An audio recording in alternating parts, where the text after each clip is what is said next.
Livro de Filipenses, capítulo 4, nós vamos ler a partir do verso 4 até o verso 9. Filipenses 4, do 4 ao 9.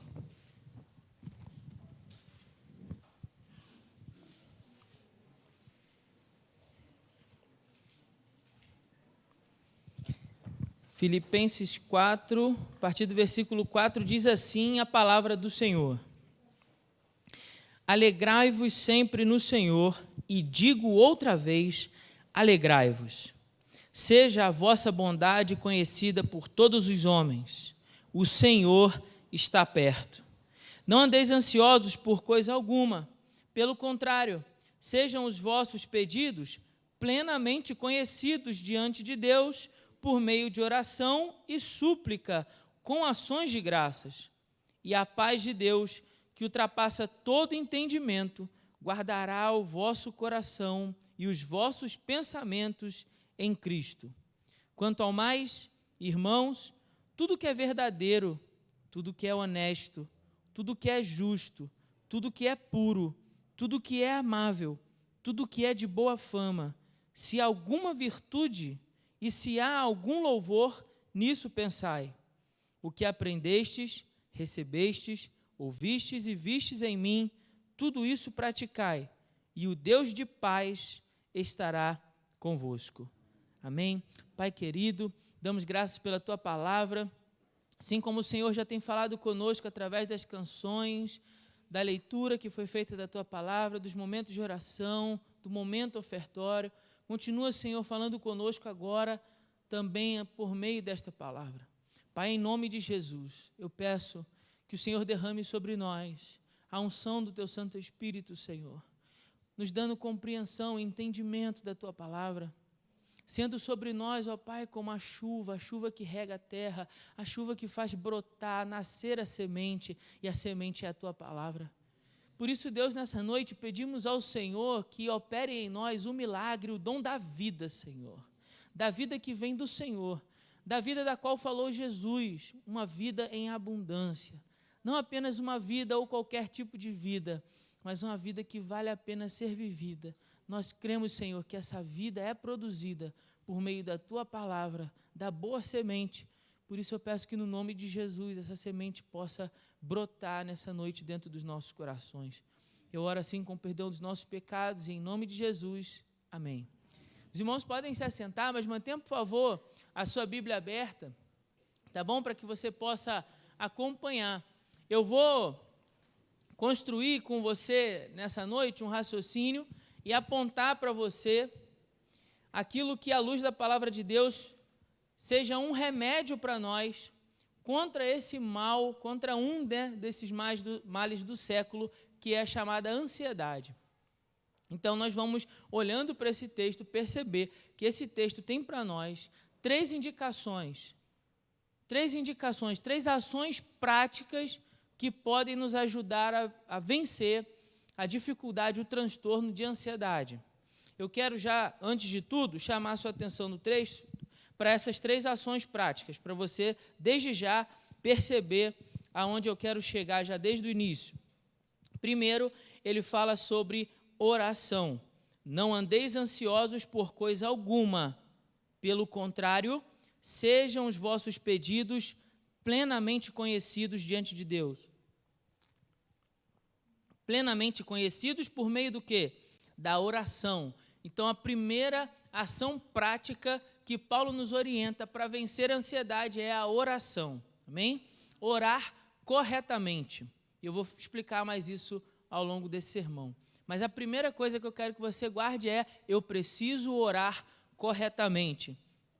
A segunda é: eu preciso pensar corretamente.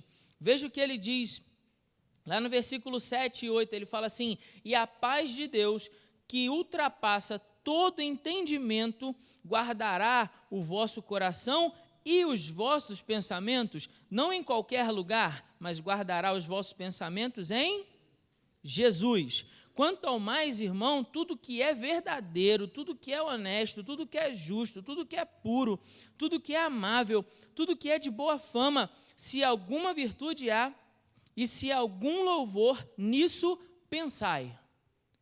Então, o segundo apontamento que eu quero que você perceba aqui nesse texto é: Paulo está ensinando a igreja a pensar corretamente. A gente vai discutir mais esse assunto. O que significa isso, pensar corretamente? E o terceiro é agir corretamente. Veja que o versículo 9 ele fala assim: o que vocês aprenderam, receberam, ouviram e viram. Ora, o que a igreja de Filipos aprendeu de Paulo? Aprendeu a palavra. O que a igreja de Filipos recebeu do apóstolo Paulo? Recebeu a palavra. O que a igreja ouviu de Paulo? Ouviu a palavra. E o que a igreja viu Paulo praticar no meio deles? A palavra. Então, Paulo está dizendo para a igreja de Filipos que o agir corretamente também nos livra da ansiedade. Bom, mas apontado isso, para você perceber, já no texto, as indicações do apóstolo, eu quero agora dar um passo para trás, para a gente explicar um pouco melhor o que significa quando nós falamos sobre ansiedade como o mal do século, o que isso quer dizer. E antes que eu entre nesse assunto, eu quero fazer uma ressalva com os irmãos, que o objetivo do nosso sermão não é substituir nenhuma espécie de tratamento que talvez você necessite. Se você está aqui nessa noite e você está fazendo um tratamento, psicológico ou psiquiátrico para combater um transtorno de ansiedade, a mensagem dessa noite não tende a substituir esse tratamento, mas apenas dá para nós uma perspectiva bíblica. É um olhar da Bíblia, o que a Bíblia diz sobre essa situação. Amém? Se você precisa fazer uso, às vezes, de algum medicamento, continue tomando conforme a orientação do médico, tá certo? Eu só quero que a gente possa olhar à luz da palavra de Deus, porque a palavra de Deus tem resposta para todos os nossos problemas, e à luz dessa palavra, enxergar, talvez um pouco melhor, nos fazer compreender um pouco melhor como nós podemos vencer a ansiedade. Dito isso, feito essa observação, eu quero também dar para vocês algumas informações. A primeira delas é que se você está passando por alguma dificuldade, algum transtorno de ansiedade, não se sinta diminuído por isso. Cerca de 18,6 milhões, vou repetir, 18,6 milhões de brasileiros, e são dados da Organização Mundial de Saúde, tá certo? Não é da cabeça do pastor Felipe, são dados da Organização Mundial de Saúde, que 18,6 milhões de brasileiros sofrem com transtorno de ansiedade. Então, não se sinta diminuído se você está passando um momento de dificuldade com essa questão, tá certo? Outros 18 milhões de pessoas também enfrentam esse gigante. Mas, no nome de Jesus, Deus nos dará vitória sobre ele, amém? Agora, quando eu falo de ansiedade, eu não falo da ansiedade natural, existencial. O que é a ansiedade natural? É aquela ansiedade existencial quando a gente pensa sobre os planos do futuro, sobre o que eu vou fazer no ano que vem, sobre a formatura da faculdade, sobre talvez a construção da casa ou o casamento, o planejamento que a gente faz para a nossa vida. Essa é uma ansiedade boa, porque é uma ansiedade que nos coloca em movimento para viver, para vencer, para alcançar metas e objetivos. Então, essa ansiedade existencial, ela é, em certa medida, até positiva. A ansiedade que nós estamos falando aqui, como um transtorno, é a ansiedade que vem de uma preocupação com o futuro que nos impede de viver plenamente o presente. É uma ansiedade que, além de inútil, ela é prejudicial porque ela nos leva a ocupar excessivamente com um problema que ainda nem está acontecendo. Então, é disso que a gente está falando. Quando falamos de ansiedade como um transtorno na sociedade, nós estamos falando não de ter planos e sonhos para o futuro, nós estamos falando com uma preocupação excessiva. Tamanha é a força disso que nos rouba a força física, emocional, psicológica para viver o momento. Então, a pessoa está tão absorvida pelaquilo que nem sequer aconteceu, que ela não consegue ter forças para agir nesse momento. Em alguns casos, até vem a paralisia total. O sujeito ou a mulher não consegue nem se mexer, não consegue sair do lugar. Mas você não tem uma porção de coisa para fazer? Tenho. Mas por que você não faz? Porque não há energia, não há gasolina nesse tanque para esse carro se colocar em movimento. Por quê? Porque está sendo tudo drenado por um excesso de futuro. Vou tentar explicar isso de outra forma. Imagina que na sexta... Eu espero que isso não seja... Eu não acerte o exemplo aqui com ninguém. Mas vamos imaginar que você está com uma reunião com o seu chefe, com o gerente do seu trabalho para sexta-feira que vem. E aí você começa hoje já a pensar, meu Deus, o que vai ser na sexta-feira? Será que eu vou ser mandado embora? Será que meu gerente vai mandar embora? Todo mundo está tendo um burburinho lá, que a empresa está fazendo um enxugamento das despesas e tudo mais, já conversou com 2, com 3 e 4, já foram mandados embora também, será que agora sou eu que vou? Olha só, nós estamos no domingo. Essa é uma hipótese, não é uma realidade, é uma hipótese na sexta-feira. Então, no domingo, eu estou vivendo com o domingo, certo? Com a segunda, certo? Com a terça, com a quarta, com a quinta, com a sexta e com a reunião que eu imagino que já até fui mandado embora. Ainda nem aconteceu, mas na minha cabeça, aquilo é real. E, às vezes, isso é tão real para quem está vivendo esse processo, ou já viveu esse processo, sabe do que eu estou falando? É tão real que você chega a sentir a sensação, redundância de propósito aí, de que você está realmente sendo demitido. Talvez já comecem as lágrimas. Meu Deus, o que eu vou fazer? Como é que eu vou pagar a conta do mês que vem? Os boletos? Jesus, me socorre. Já começa a sofrer como se a demissão fosse algo real.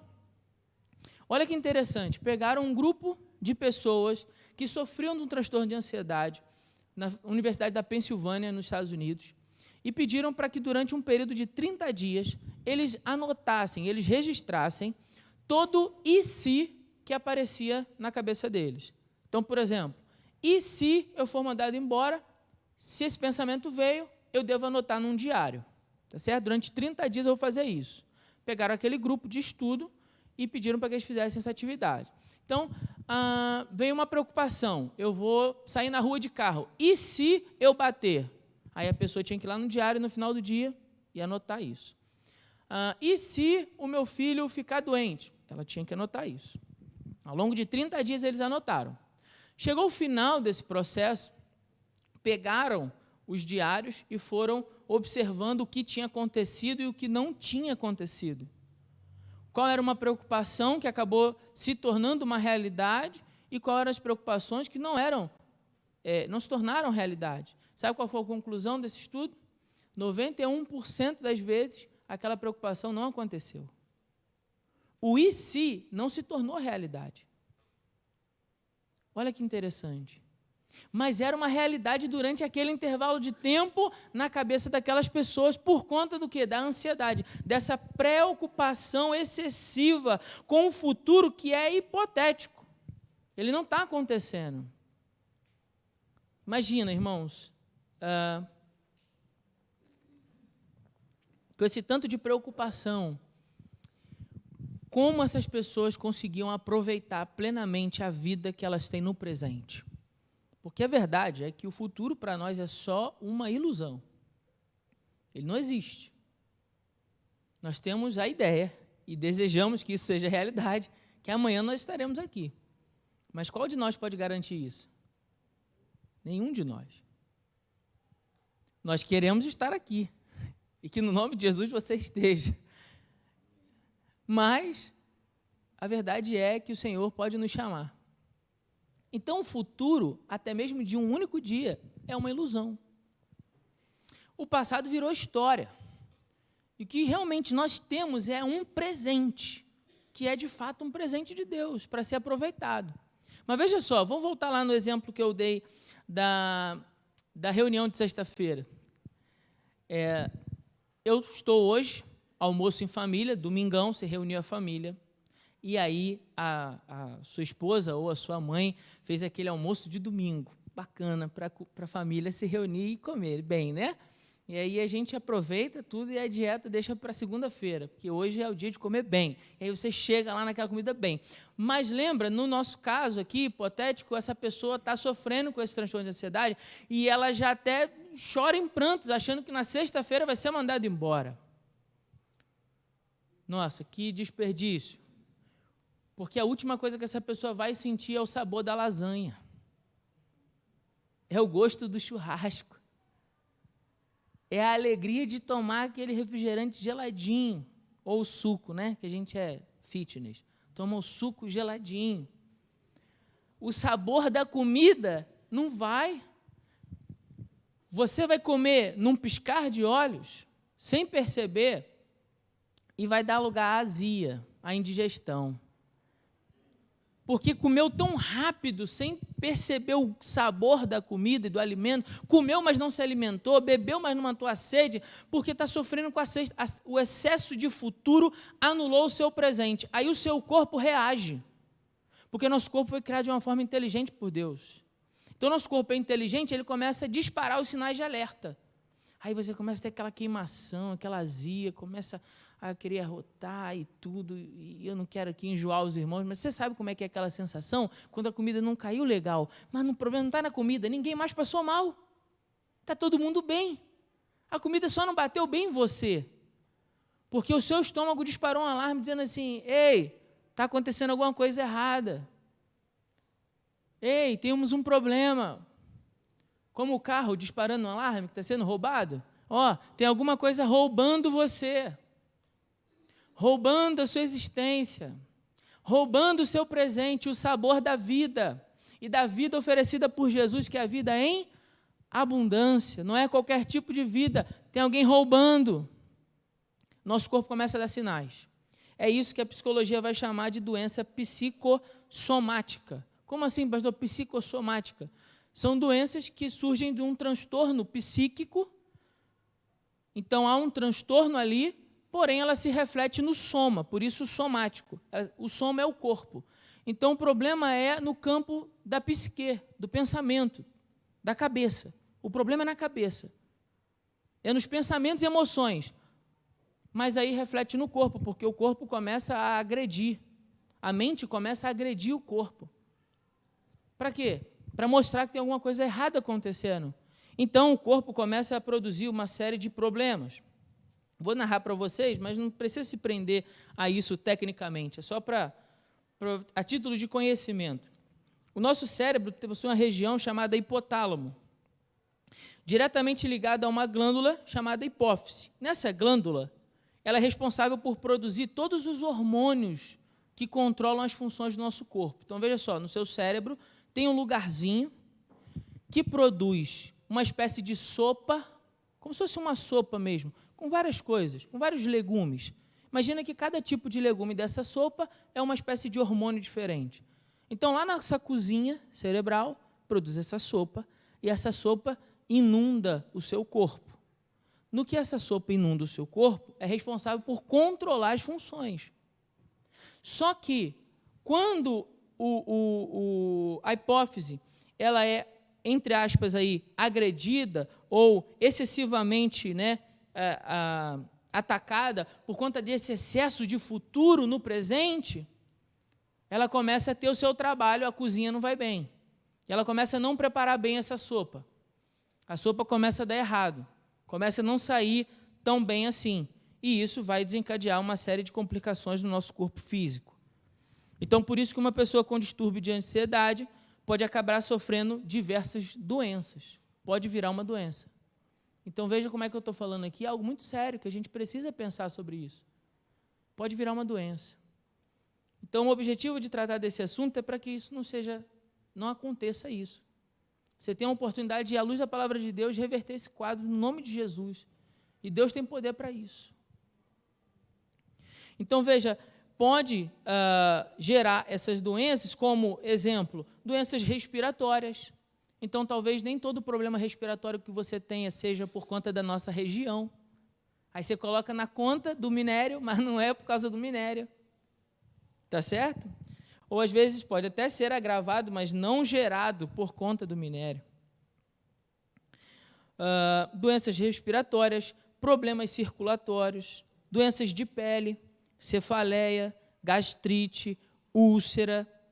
No caso das mulheres, alteração no período menstrual, está tendo uma disfunção, cólicas. No caso dos homens, problema de ejaculação precoce, pressão arterial e muitos outros, irmãos, transtornos, né, que acabam sendo provocados por conta disso. Então, veja como é que isso é sério. Como é que eu preciso compreender que a palavra de Deus precisa governar o campo do meu pensamento? Preciso compreender isso. Preciso olhar para a palavra como um remédio que cura minha alma. Como um remédio que traz paz para a minha alma. Eu quero, por favor, que você abra comigo lá no livro de Mateus, capítulo 6. Mateus, capítulo 6, para nós lermos juntos sobre o que Jesus falou a respeito da ansiedade. O que Jesus disse sobre esse assunto. Mateus, capítulo 6. Naquele que ficou conhecido como o Sermão do Monte. Né, o seu discurso mais longo, né, a teologia de Jesus, o pensamento de Jesus ali pode ser resumido no Sermão do Monte, Mateus capítulo 5, 6 e 7. Né? Agora, veja que no seu principal sermão, digamos assim, Jesus falou sobre ansiedade. Olha como é que isso é importante. O que Jesus disse? Mateus capítulo 6, a partir do verso 25, diz assim a palavra do Senhor. A partir do 25. Por isso vos digo, não fiqueis ansiosos quanto à vossa vida, com o que comereis, com o que bebereis, nem quanto ao vosso corpo, com o que vestireis. Não é a vida mais do que o alimento, e o corpo mais do que o vestuário? A vida de vocês não é mais importante do que vocês vão comer? Deixa eu abrir um parênteses aqui, já que eu falei do exemplo do caso da demissão. A sua vida não vale mais do que o seu emprego? Quantas vezes você já passou por momentos de desemprego? Você já passou por isso, sim ou não? E você está aqui, não está? Sim? Você já passou por momentos de doença, sim ou não? E você está aqui, não está? Então, louvado seja Deus, você venceu. Você venceu. Você já conseguiu vencer essas coisas, e essa, se acontecer, é só mais um momento que você vai vencer também no nome de Jesus. Precisamos enxergar dessa maneira. Então, Jesus está confrontando as pessoas que o ouviram, dizendo assim, aquilo que vocês comem, bebem, vestem, a vida de vocês não é mais importante? Aí ele completa 26 dizendo assim, olhai para as aves do céu, ou seja, aprenda com a natureza, enxergue o sermão pregado através das coisas criadas, que não semeiam, nem colhem, nem ajuntam em celeiros, mas o vosso Pai Celestial as alimenta. Acaso não tendes muito mais valor do que elas? Qual de vós, por mais ansioso que esteja, pode acrescentar sequer 1 hora à duração da sua vida? Como eu disse aqui, o amanhã não existe. Qual de nós poderia acrescentar mais um dia? Por mais ansioso que você esteja, por mais ansiosa que você esteja, você não pode mudar o curso da sua vida. A ansiedade vem pelo nosso desejo de controlar a situação, mas nós não temos controle nem sequer de 1 hora, quanto mais um dia. Não temos controle sobre isso. Então, precisamos entregar o controle para aquele que é digno e aquele que, de fato, tem um controle, que é o Senhor dos universos. Se o Senhor do universo está ocupando o trono que governa toda a criação, que controla toda a criação na palma das suas mãos, eu e você não precisamos nos preocupar. O trono já está ocupado. Há um rei controlando a minha vida e a sua vida. Há um rei governando os meus dias e os seus dias. Então eu posso descansar e cuidar de que o rei está governando. Agora eu não posso, então, se eu não posso e tento, o que isso vai acontecer? Você acha que isso vai fortalecer você? Não vai, vai enfraquecer. Você acha que ficando ansioso você vai se tornar mais apto para viver o dia a dia? Não vai. Vai se tornar menos capaz. Por causa desse desgaste, dessa drenagem dessa energia física e mental. Então, olha o que Jesus falou. E por que andais ansiosos quanto ao que vestir? Versículo 28. Olhai como os lírios do campo crescem, eles não trabalham nem tecem. Mas eu vos digo que nem Salomão, em toda a sua glória, se vestiu como um deles. Se Deus veste assim a planta do campo, que hoje existe e amanhã é jogada no forno, quanto mais a vós, homens de pequena fé. Portanto, não vos inquieteis, dizendo, que comeremos, que beberemos, com que nos vestiremos? Preste bem atenção no versículo 32, que diz assim, pois os gentios, quem? Os gentios, é que procuram todas essas coisas. E, de fato, o vosso Pai Celestial sabe que precisais de tudo isso. O nosso Deus não é um Deus desavisado, Ele sabe que nós precisamos. Versículo 33, mas buscai primeiro o seu reino e a sua justiça, e todas essas coisas, quantas coisas? Todas vos serão acrescentadas. Todas essas coisas. O que você vai comer, o que você vai beber, o que você vai vestir, um lugar para você morar, o emprego de amanhã, se essa porta se fechar, no nome de Jesus, todas as coisas. Todas as coisas. Mas o que Jesus está dizendo para nós? Que os gentios é que pensam dessa maneira. E quem é o gentio? Quem são os gentios? Gentios são o povo que não crê no Deus verdadeiro.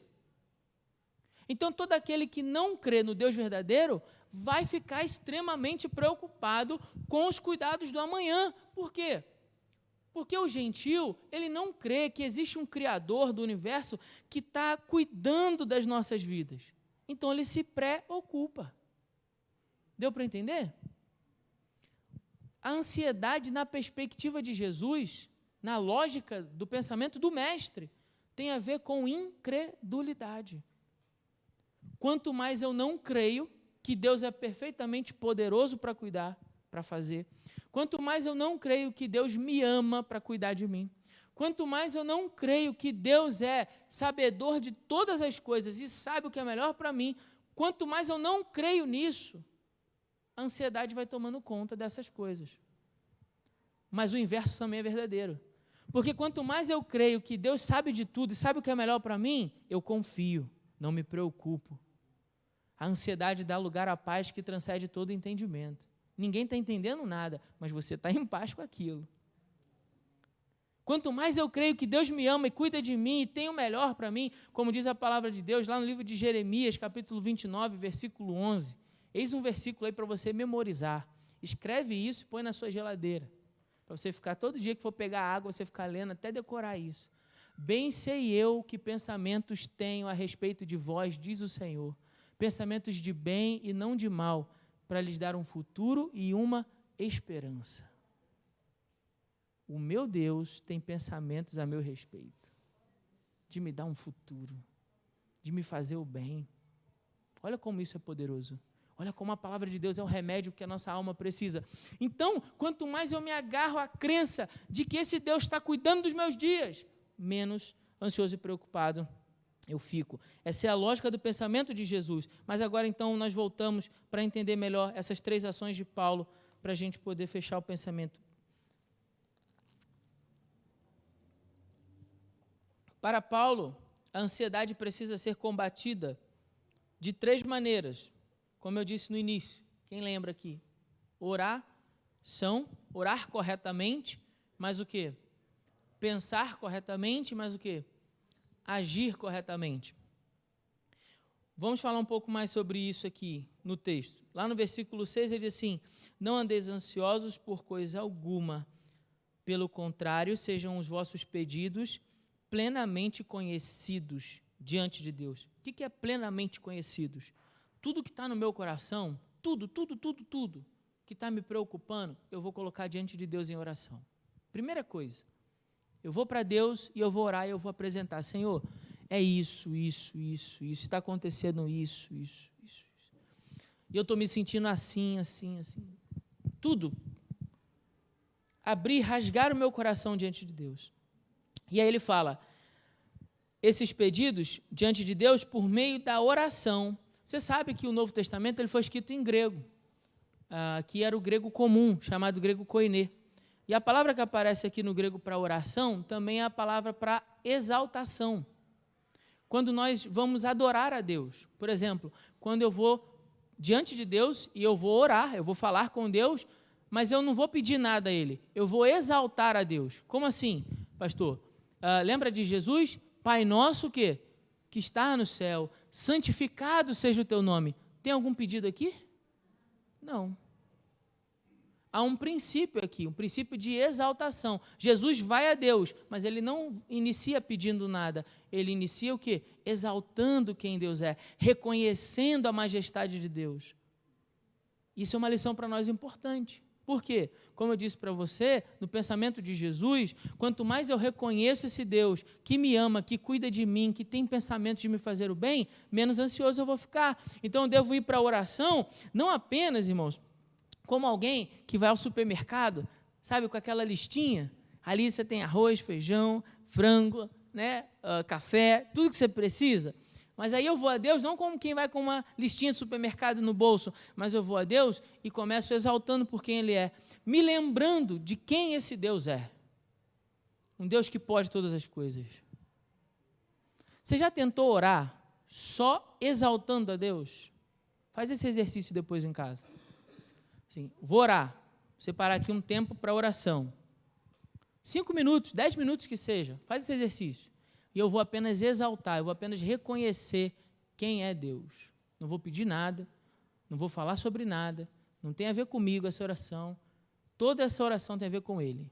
Faz esse exercício, depois você me conta o seu testemunho. Só lembrando quem Deus realmente é. Aí você vai lembrar de coisas do tipo que Ele foi aquele que derrubou as muralhas de Jericó para que Israel pudesse tomar a cidade. Ele é um Deus que cumpre promessas, que Ele é um Deus que tem planos de nos fazer o bem, que Ele é um Deus que fecha a boca dos leões, que Ele é um Deus que vai com o pequenino contra o gigante, porque Ele decidiu abençoar o pequenino e derrotar e envergonhar o gigante. Você começa a se lembrar quem é esse Deus, e a lembrança desse Deus aquece o nosso coração, que o Deus que nós amamos e servimos não é um conto de fada, não é a história da carochinha. A gente não é um bando de maluco, de crente fanático, religioso fanático. Não, nós temos um Deus que criou o céu e a terra, o universo inteiro, que me ama, que cuida de mim, que se importa comigo sendo tão pequenino no meio de tudo isso que Ele criou. Isso tudo aquece o nosso coração, é preciso orar corretamente. E ele fala uma outra coisa aqui nesse versículo que é importantíssimo para nós. Ele fala assim, ações de graças.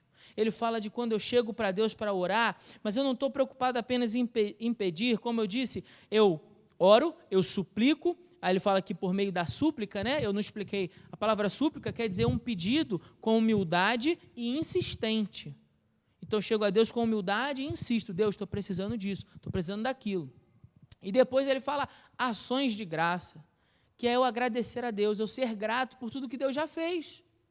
Eu ser grato, por exemplo, por estar aqui, por estar vivo, pelo dom da vida, porque hoje, nessa manhã, quando eu abri os olhos, o Senhor do Universo depositou mais 24 horas na conta da minha existência. Falou assim, ó, toma, é teu de graça, toma aqui, vai lá e usa bem, faz valer a pena esse negócio. Fez um investimento em mim, fez um investimento em você, e às vezes a gente não lembra disso. Então é preciso lembrar, é preciso agradecer. Lembra, quando você estiver orando, do tanto de vezes que você já passou por lutas e problemas. Lembra do tanto de vezes que você já enfrentou gigantes nessa vida, situações adversas, momentos da tua existência que você não achou que tinha solução, mas teve. Você está aqui no nome de Jesus nessa noite, porque Ele foi com você, quando você enfrentou o leão, quando você enfrentou o urso, e esse é só mais um gigante, que no nome de Jesus também cairá. Mas não sou eu que preciso acreditar nisso, você precisa acreditar nisso também. Você tem que se agarrar a essa palavra e lembrar nesse momento, o Deus tem sido com você durante tanto tempo, tantos anos. Se eu desse o microfone para cada um de vocês aqui, teriam inúmeras histórias do quanto Deus é poderoso, sim ou não? Eu tenho certeza que você tem aí uma opção delas. Eu também tenho. E a gente começa a lembrar disso, e aqui, olha um segredo que eu vou um presente, uma pepita de ouro que eu vou te dar para você guardar nessa noite. Se você faz isso, e faz isso correto, sabe o que você vai construir? Uma galeria de troféus.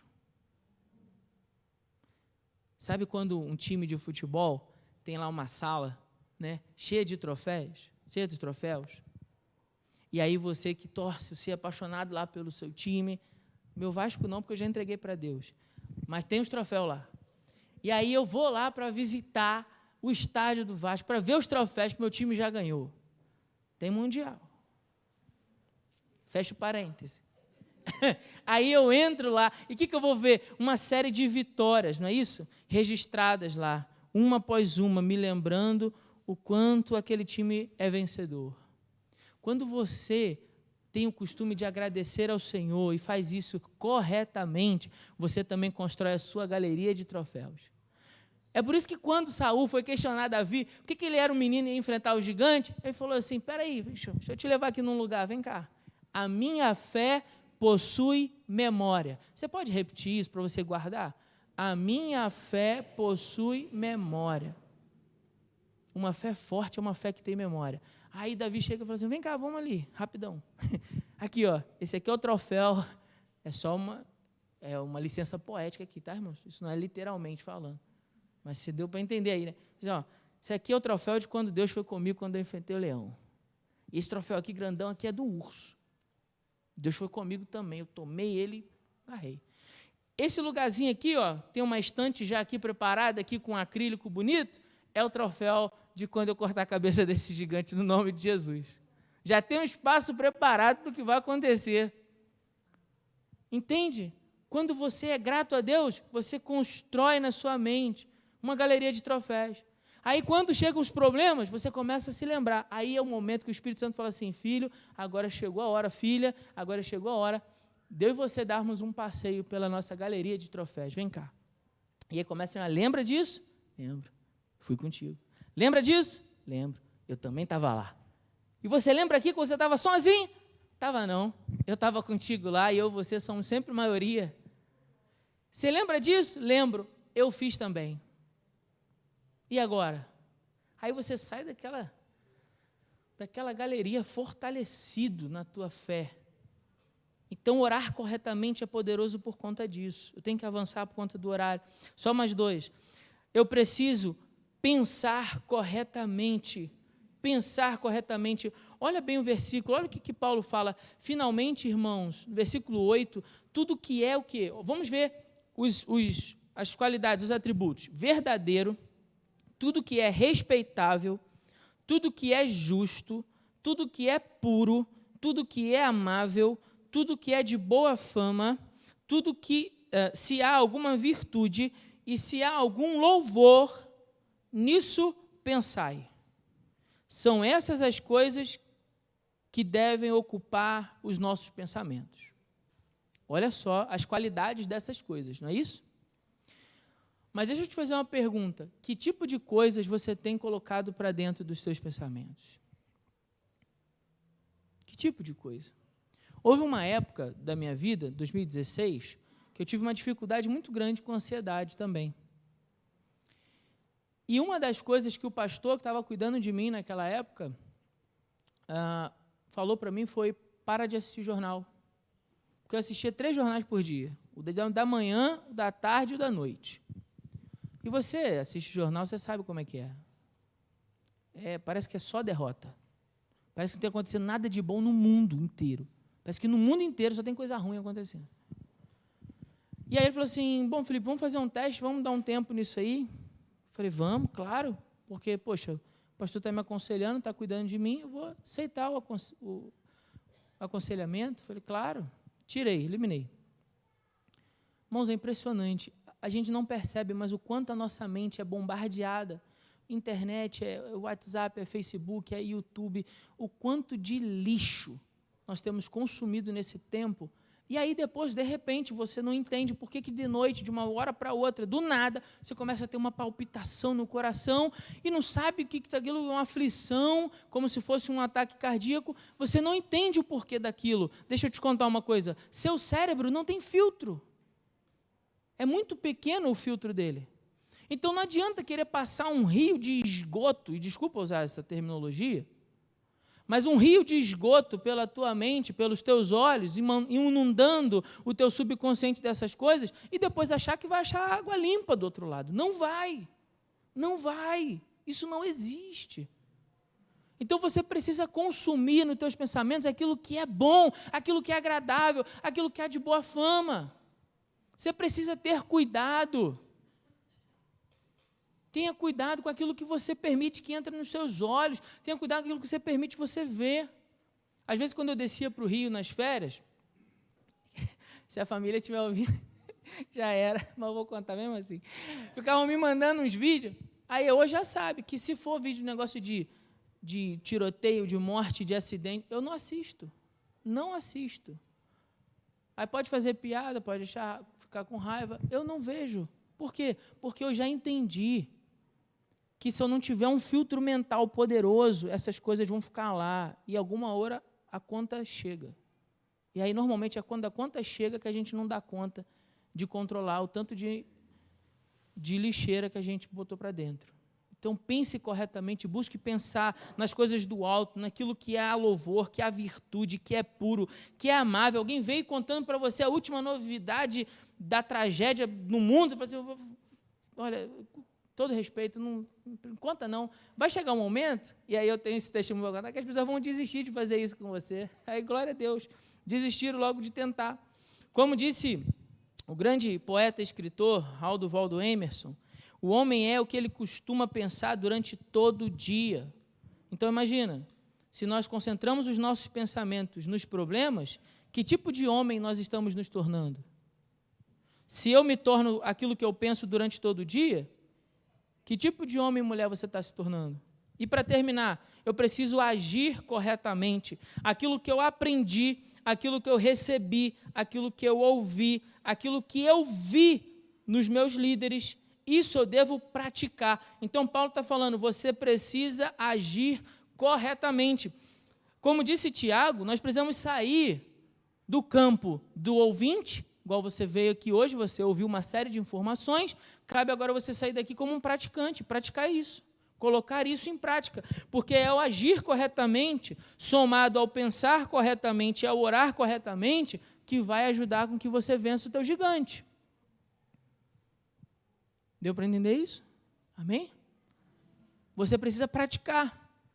Agora, pense comigo, se eu estou orando corretamente, estou pensando corretamente, estou buscando praticar a palavra de Deus, olha só, eu penso, eu oro e eu ajo conforme a palavra de Deus, irmão, não vai ter espaço para uma preocupação excessiva com o futuro que me roube do presente. Entende? Porque a minha cabeça está ocupada com aquilo que agrada a Deus, as minhas orações, os meus pedidos estão todos entregues diante de Deus. As minhas ações manifestam a palavra de Deus, não tem espaço. O inimigo pode até tentar, mas não vai arrumar nada. Não tem espaço. Bom, essa é só a primeira palavra de uma série de mensagens que eu quero esse mês dedicar a esse assunto. Porque, como nós dissemos, muitas pessoas estão passando por dificuldades nesse tempo. Então, nós queremos, fazer aqui na igreja também essa campanha a favor da vida. O Setembro Amarelo não é apenas uma prevenção ao suicídio, mas é em defesa da vida. Então, hoje nós falamos sobre ansiedade. No próximo domingo nós vamos falar sobre medo. Todos os cultos à noite. No outro domingo nós estaremos falando sobre depressão. E no último domingo do mês nós vamos falar sobre solidão. Então nós vamos abordar esses temas. Eu peço para que você participe, convide pessoas, principalmente aquelas que você conhece, sabe que estão passando por dificuldade, para que a gente possa junto caminhar como igreja e entender que igreja também é um lugar de cura. Amém? Que o Espírito Santo que se manifesta no nosso meio, ele também traz cura. Que a palavra de Deus tem respostas para os anseios do nosso coração. Então, que no nome de Jesus essa palavra possa ir fazer morada dentro de você e você entender que através dessa palavra, através de uma oração, de um pensamento correto, de buscar praticar a palavra de Deus, então a ansiedade, a paz que transcende todo entendimento vai fazer com que você tenha forças para vencer a ansiedade. eu quero só fazer uma observação, não significa que os nossos problemas vão desaparecer, não é disso que eu estou falando, mas eu estou falando de uma confiança em Deus que me faz perceber o céu além da tempestade, de uma confiança em Deus que me faz compreender o que significa Jeová Shalom, um Deus de paz, e um Deus de paz não é um Deus da ausência de guerra, um Deus de paz é um Deus que coloca ordem na desordem. Então, que no nome de Jesus, esse Jeová Shalom possa colocar ordem nos teus pensamentos, nos teus sentimentos e nas tuas emoções, no nome de Jesus. Amém?